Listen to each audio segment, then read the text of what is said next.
plan to remove its chemical weapons. The UN confirmed it has received documents which will see Damascus join the Chemical Weapons Convention. This comes amid crucial talks between top Russian and US diplomats who are in Geneva discussing the plan to put Syria's chemical arsenal under international control. RT's Polly Boyko reports on what the sides have agreed on and what sticking points remain. A lot of people holding their breath in Geneva and indeed around the world at the moment, while Russia's and the USA's top diplomats meet to try to come to a diplomatic solution for a way of disarming Syria of its chemical weapons. A US military strike against Syria is currently on pause while John Kerry and Sergei Lavrov meet and try and thrash out a viable diplomatic solution to the crisis. Now, some progress has already been made. We've received confirmation from the United Nations that they've already received Syria's treaty papers to sign up to the UN Chemical Weapons Convention. And this morning saw a meeting between John Kerry, Sergei Lavrov and the international envoy for Syria, Lakhdar Brahimi. All expressed cautious optimism about the prospect of coming to a viable resolution, a diplomatic solution to the crisis. Let's take a listen. Now that the Assad government joined the Chemical Weapons Convention, we have to engage our professionals together with the Chemical Weapons Prohibition Organization, as we agreed with the United Nations, to design a road which would make sure that this issue is resolved quickly, professionally, as soon as practical.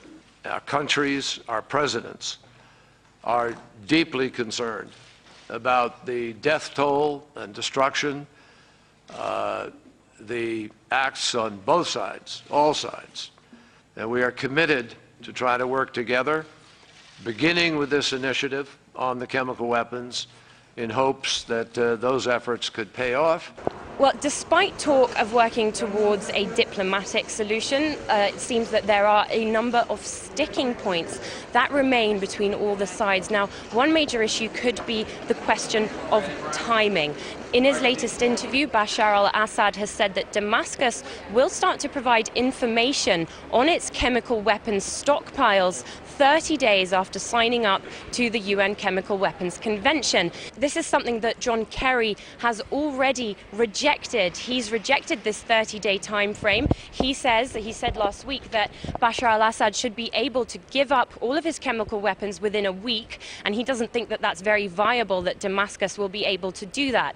That's already led a number of international observers to question how constructive such a strict time frame from the USA is, whether or not it's even viable, considering that the process of chemical disarmament is extremely tricky and indeed dangerous. Now, the US military remains prepared and poised to strike Syria if a deal is not come up with here in Geneva. That is what is at stake here at these negotiations. And Russia has already said that this very strict condition is unacceptable, that they are not going to be able to come to a diplomatic solution if the USA is threatening to use force against Syria. This is something that was echoed by Bashar al-Assad in his latest TV interview as well.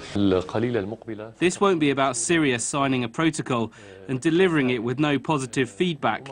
It has to be a mutual process, and above all, the United States has to give up its policy of threatening Syria. Once we see the United States truly want stability in the Middle East, once we see it refrain from threatening us and pursuing intervention, once we see them stop supplying weapons to terrorists, then we'll consider this process is truly acceptable for Syria, and we'll look to finalise it. Russia should play a major role in the disarmament process. We don't trust Washington and don't talk to them. Moscow is the only party that can fulfill this role now. So we are going to see if all these major differences have been ironed out, and if the two sides have been able to come together and issue a realistic plan and ultimately narrowly avoid a US military strike on Syria. RT's Polly Boyko there. Well, the issue of Syria is also dominating a meeting of the Shanghai Cooperation Organization in Kyrgyzstan, a group which represents more than half the world's population. The summit saw Iran's new president insist that any possibility of force against Syria must be condemned and averted. RT's Piccinin has the details.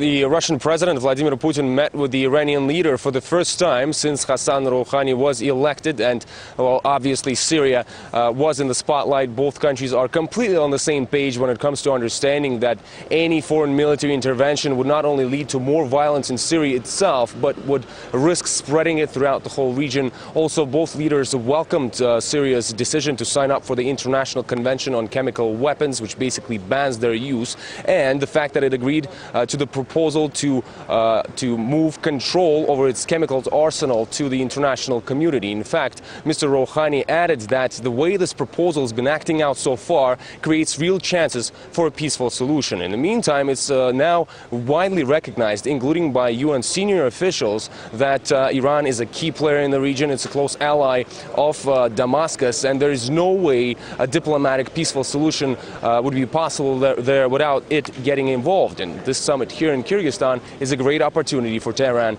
to start doing so. Well, earlier, RT discussed the Syrian crisis and the current diplomatic efforts surrounding it with Dominique de Villepin, who has served as France's Foreign, Interior and Prime Minister. He told my colleague, Yulia Shapovalova, why he thinks the use of force will do nothing to end the years of bloodshed. I think we should do our best to avoid the use of force. We know that the force without law and the force without a diplomatic effort is always useless. That's why the priority today is negotiation. But of course, we should go forward and we should have results. So today we have one result, which is the signature by the Syrian regime of the Convention on the ban of chemical weapons. That's a first step, but that's not enough. Washington is convinced Syria agreed to be disarmed only because of the real threat of being attacked. Bashar al-Assad says that's not the case. What do you think?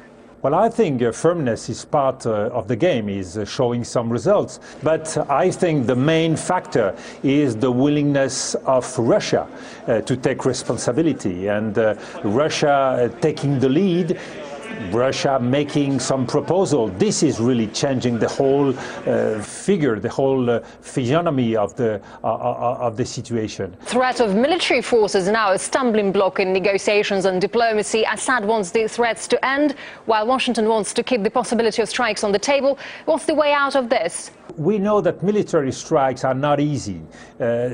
First, because there is no majority in the Congress favoring the use of force. Second, because we know that in the last 13 years, the use of force did not give any result in the international scene. We've seen it in Afghanistan, we've seen it in Iraq, we've seen it in Libya. So we know that the solution for Syria is not force.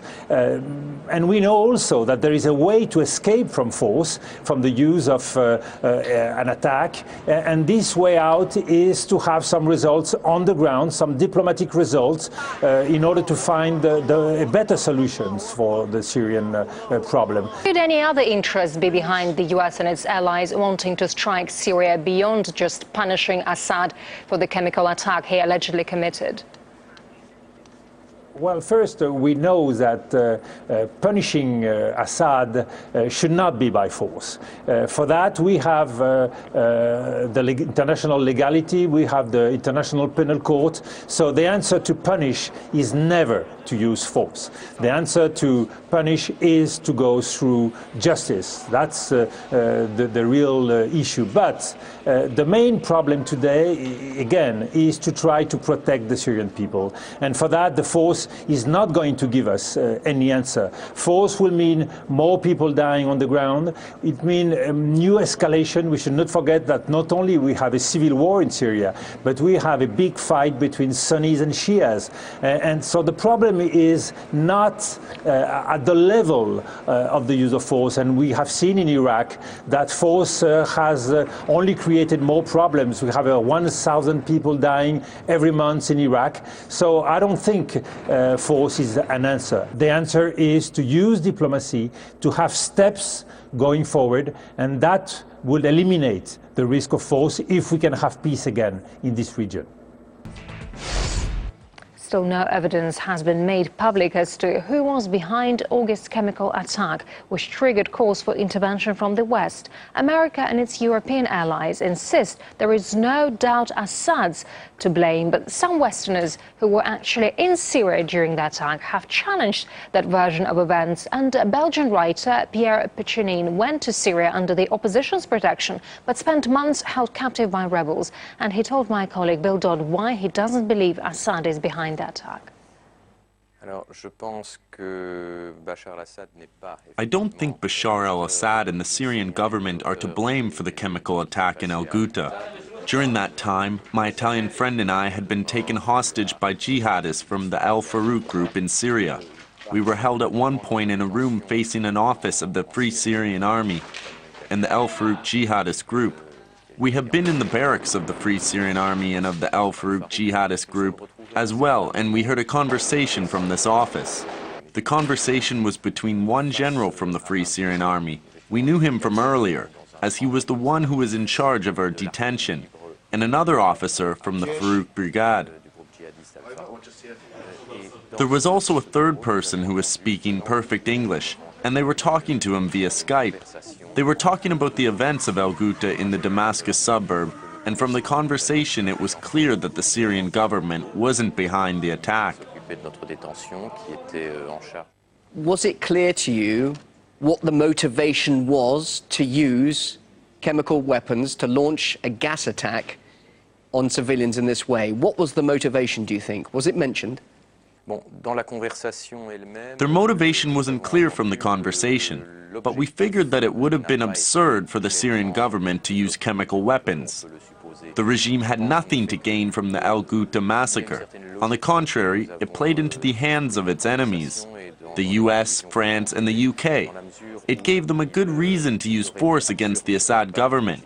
Either the Syrian government lost its mind, but I don't believe that, or the authors of the attack are the opposition. And it is clear that the rebels are the ones who wanted to benefit from the situation. Let us remind you that the rebels already tried to simulate a gas attack a year ago in Homs. They made a video showing people on the ground acting as if they had been victims of neurotic gas.